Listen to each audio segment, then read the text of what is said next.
यकीन मानिए दोस्तों, मोदी जी ने कभी सपने में भी नहीं सोचा होगा कि जब वो तीसरी बार पीएम बनने की हैट्रिक लगाएंगे इतने मजबूर होंगे। तो ये समझ नहीं आ रहा है कि ये मांगे कब जाकर खत्म होंगी। दोस्तों, चंद्रबाबू नायडू ने एक बहुत बड़ा दाव चल दिया।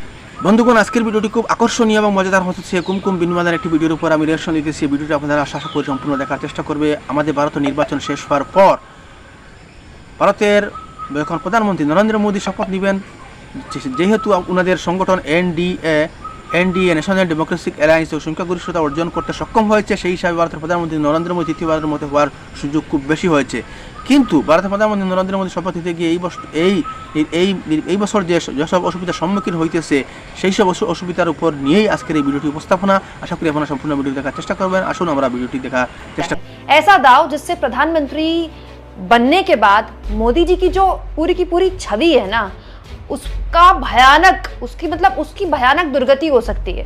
मैं इसीलिए बात कह रही हूं क्योंकि पूरे 44 दिन के चुनाव प्रचार में मोदी जी ने एक बात अपनी हर रैली में बोली, बार बार बोली, सबसे ज्यादा बोली, जब तक मोदी जिंदा है धर्म के आधार पर आरक्षण नहीं देने देगा। बोली कि नहीं बोली? ये बात बोली गई कि कांग्रेस के घोषणा पत्र में ये धर्म के आधार पर आरक्षण देने वाले हैं, ये ओबीसी लोगों का आरक्षण मुसलमानों में बांटने वाले हैं। जब तक मोदी जिंदा है तब तक धर्म के आधार पर आरक्षण नहीं होगा। लेकिन अब टीडीपी ने, चंद्रबाबू नायडू की पार्टी ने, जो आंध्र प्रदेश में प्रचंड बहुमत के साथ अब सरकार बनाने जा रही है, उसने साफ शब्दों में कह दिया है, बिल्कुल क्लियर कट, कि मुस्लिम आरक्षण तो भाई चलता रहेगा। तो सवाल ये दोस्तों कि मोदी जी तो कहते थे कि जब तक वो जिंदा है मुस्लिम आरक्षण या धर्म के आधार पर आरक्षण नहीं होगा। अब बताइए, दो बातें साथ में कैसे हो सकती हैं?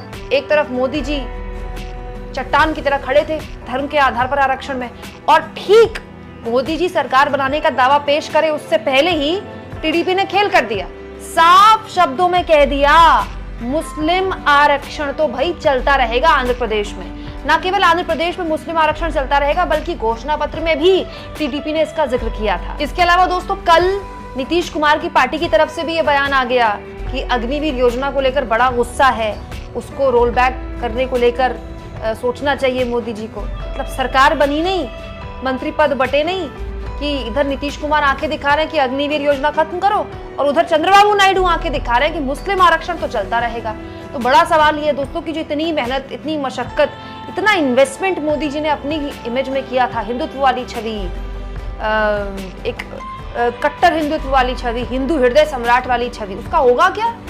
मोदी जी की सरकार में रहते टीडीपी कह रही है कि मुस्लिम आरक्षण चलता रहेगा, और मोदी जी ना केवल उस पार्टी का समर्थन देते रहेंगे, बल्कि सुनने में तो ये भी आया कि चंद्रबाबू नायडू जब मुख्यमंत्री पद की शपथ लेंगे तो मोदी जी जाने वाले हैं वहां। कमाल की बात है दोस्तों। इसके अलावा दोस्तों, सुनने में तो ये भी आया कि चंद्रबाबू नायडू ने एक तरह से साफ संदेश दे दिया है बीजेपी को, मोदी जी को, अमित शाह जी को, और वो तमाम लोग जो बार्गेनिंग कर रहे हैं सीट्स की, कि लोकसभा स्पीकर का पद तो वो लेकर रहेंगे, क्योंकि और इस मांग पर उनको नीतीश कुमार की पूरी बैकिंग है। नीतीश कुमार भी चाहते हैं कि चंद्रबाबू नायडू ये पद मांगे। क्यों? क्योंकि दोस्तों सिंपल सी बात है, नायडू और नीतीश हर गठबंधन का पानी पी चुके हैं। मोदी जी और मोदी जी के चाणक्य होंगे बहुत बड़े राजनीति के जानकार, लेकिन सच्चाई ये है कि नायडू जी और नीतीश कुमार ने जितनी गठबंधन की सरकारें देखी है ना, मोदी जी ने नहीं देखी है, और वो अच्छे से जानते हैं कि अगर इनके साथ सरकार बनाई गई, किसी भी दिन अगले 6 महीने में नायडू और नीतीश की पार्टी के सांसद तोड़कर बीजेपी अपने में शामिल कर सकती है, जिसके लिए वो पिछले 10 सालों में बदनाम हुई है, जो उसने अपने हर सहयोगी के साथ किया है। तो वो जानते हैं कि अगर ऐसा हुआ तो सीधा फैसला कौन लेगा? लोकसभा का स्पीकर। तो लोकसभा का स्पीकर अपना होगा तो जो उनके सांसद हैं वो मुश्किल हो जाएगा बीजेपी के लिए तोड़ना, नीतीश कुमार के सांसद भी और चंद्रबाबू नायडू के सांसद भी। मतलब सरकार के अंदर भी राजनीतिक तौर पर, वैचारिक तौर पर बीजेपी घिर रही है। जो मोदी जी के बिल्कुल ड्रीम प्रोजेक्ट हैं, यूसीसी यूनिफॉर्म सिविल कोड, उसको लेकर भी नीतीश कुमार आंख दिखा रहे हैं। अब यूसीसी से यानी कि यूनिफॉर्म सिविल कोड लागू होगा नहीं होगा, उसको लेकर सवाल है। इसके अलावा मुस्लिम आरक्षण को लेकर तो टीडीपी साफ ही कर चुकी है। लोकसभा अध्यक्ष की कुर्सी भी अगर जाती है तो मोदी जी करेंगे क्या? टीडीपी और नीतीश कुमार का साफ दबाव है कि रक्षा, इसके अलावा गृह, इसके अलावा वित्त और इसके अलावा विदेश, ये 4 मंत्रालयों में से किसी 2 मंत्रालयों पर उसकी नजर है। वित्त मंत्रालय दे दिया तो ईडी सीबीआई का जितना भी ये पूरा परपंच रचा गया पिछले 10 सालों में वो किसके हाथ चला जाएगा। विदेश मंत्रालय चला गया तो मोदी जी की जो विश्व गुरु वाली छवि बनाई जाती है वो तो उसमें तो बहुत दिक्कत हो जाएगी ना। मोदी जी की एक पूरा एक संसार है देश के बाहर जो चलता है, उसमें मोदी जी की विदेश यात्राएं, तमाम तरह की चीजें। इसके अलावा रक्षा सौदे दोस्तों, बहुत बड़ी बड़ी डील्स यहाँ पर होती हैं। सुनने में तो ये भी आ रहा है कि रक्षा मंत्रालय अगर दे दिया गया तो राफेल की फाइल अगर किसी ने खोल दी तो क्या होगा।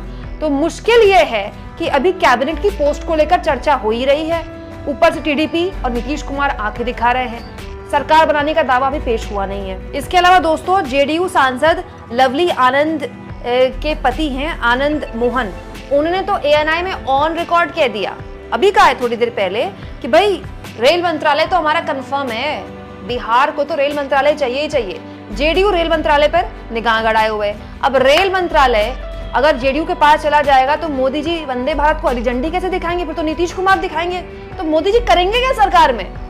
सारे महत्वपूर्ण मंत्रालय टीडीपी के पास, लोकसभा अध्यक्ष का पद टीडीपी के पास, जो वैचारिक जो बड़े फैसले हैं मोदी जी के यूसीसी लेकर मुस्लिम आरक्षण, उस पर गठबंधन के नेताओं की नकेल, और उसके अलावा आरएसएस का दबाव अलग से, पार्टी के अंदर का जो गडकरी और शिवराज सिंह चौहान जैसे नेता हैं जिनको दबाया गया और अब वो बड़ी जीत के साथ सामने आए हैं, उनके ऊपर आरएसएस का भी हाथ है, वो अलग। दोस्तों ये एक ऐसी सरकार है जो कांटों का ताज तो मोदी जी के सर पर पहनाएगी ही पहनाएगी, साथ में जो रास्ता है ना वो भी कांटों से भरा हुआ है, और ये रास्ता मोदी जी को अकेले पार करना है, क्योंकि मोदी जी ने आज से पहले अपने साथ किसी को रखा नहीं, अपने इर्द गिर्द किसी को पनपने नहीं दिया। मोदी जी अगर बैठक भी लेते थे तो उनके आगे उनके किसी की बोलने की हिम्मत नहीं होती थी। आज मोदी जी के साथ भी कोई नहीं खड़ा है। वो राजनाथ सिंह जिनके पर कतरने की पूरी तैयारी पिछले 7-8 सालों में की गई, आज उन राजनाथ सिंह से कहा गया कि जरा बार्गेनिंग की जिम्मेदारी आप ही उठाइए। उन राजनाथ सिंह को यह भी नहीं पता कि उनका कैबिनेट पद रहेगा कि नहीं रहेगा। सवाल ये दोस्तों कि अगर टीडीपी अपनी इस मांग पर अड़ गई कि अमित शाह को किसी भी हाल में कैबिनेट में जगह नहीं मिलेगी, अमित शाह गृहमंत्री नहीं बनेंगे, तो अमित शाह का डिमोशन हो जाएगा क्या? क्या अमित शाह बीजेपी के अध्यक्ष के तौर पर फिर से कार्यभार संभालेंगे? दोस्तों बहुत सी चिंताएं हैं जो मोदी जी को घेरे हुए हैं, लेकिन अभी मोदी जी की प्राथमिकता है कि कैसे भी करके बस पीएम पद की शपथ ले ले। बीजेपी संसदीय दल की बैठक भी नहीं की, सीधे एनडी संसदीय दल की बैठक बुला ली। क्या लगता है दोस्तों, आज तो सरकार बनाने का दावा पेश हो जाएगा, 9 तारीख को शपथ ग्रहण भी हो जाएगा, उसके बाद क्या होगा? असली खेल तो उसके बाद ही शुरू होने वाला है, और वो खेल उन पर बहुत भारी पड़ेगा जो दूसरों के साथ अब तक खेलते रहे हैं। दोस्तों आपको क्या लगता है, क्या इस तरह की सरकार मोदी जी अभ्यस्त हैं चलाने में? क्या ये सरकार अगले 5 साल चल पाएगी, या फिर मध्यावधि चुनाव की तरफ भी हम बढ़ सकते हैं? इंडिया गठबंधन भी नजर बनाए हुए है नायडू और नीतीश पर। क्या होने वाला है अगले 6 महीने में देश की राजनीति में? कमेंट बॉक्स में जरूर लिखें, और जितना हो सके चैनल को शेयर करें, सब्सक्राइब करें, और थैंक्स फॉर जॉइनिंग। বন্ধুগণ আপনারা যে ধৈর্য সহকারে সম্পূর্ণ ভিডিওটি দেখেছেন তার জন্য আপনাদেরকে অসংখ্য ধন্যবাদ। বন্ধুগণ ভারতের প্রধানমন্ত্রী নরেন্দ্র মোদী বা বিজেপির দলের মধ্যে একটা অহংকার সৃষ্টি হয়ে গিয়েছিল যে আমরা মনে হয় আর ক্ষমতা থেকে কখনো নামবো না, আমরা সবসময় সংখ্যাগরিষ্ঠ নিয়ে আমরা সরকার গঠন করব। কিন্তু এই বছর ভারতের প্রধানমন্ত্রী নরেন্দ্র মোদী এবং বিজেপি পুরো একটি বিভাগের মধ্যে পড়েছে। ওদেরকে টিডিপি এবং জেডিইউকে নিয়ে সরকার গঠন করতে বাধ্য। ওরা না করলে উপায় নেই, সরকার কংগ্রেস গঠন করে ফেলবে।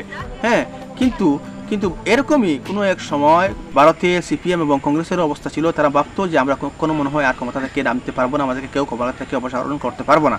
আমাদের ভারতের প্রধানমন্ত্রী এরকমই বলতে এরকম ওনার ভিতরে অহংকার এসে গিয়েছিল। তাই উনি বলতেছেন উনি ভগবানের আবতার, উনি স্পেশাল বায়োলজিক্যাল, উনি একজন মানুষ, এরকম আরও অনেক কিছু বন্ধুগণ বলেছেন, আপনারা হয়তো ভিডিওগুলো দেখেছেন। কিন্তু বর্তমানে উনি খুব বিপাকের মধ্যে পড়েছেন জেডিইউকে নিয়ে, আপনারা ভিডিওটি অবশ্যই দেখেছেন। বন্ধুগণ আপনারা কি মনে করেন ভারতের যে বর্তমান যে সরকার আসতেছে সেই সরকার কতদিন পর্যন্ত টিকবে? জেডিইউ এবং টিডিপি কি সরকারের সাথে বিজেপি দলের সঙ্গে কি সরকার গঠন করতে সম্পূর্ণরূপে সহযোগিতা করবে, এবং আগামী 5 বছর কি এই এনডিএ গভর্নমেন্ট কি চালাতে পারবে? ভিডিওর কমেন্টে অবশ্যই জানাবেন, এবং চ্যানেলে যদি নতুন দর্শক থাকেন অনুগ্রহ করে আপনি চ্যানেলটাকে সাবস্ক্রাইব করবেন এবং আপনার বন্ধুবান্ধবকে দেখার সুযোগ করে দিবেন। ধন্যবাদ। জয় হিন্দ।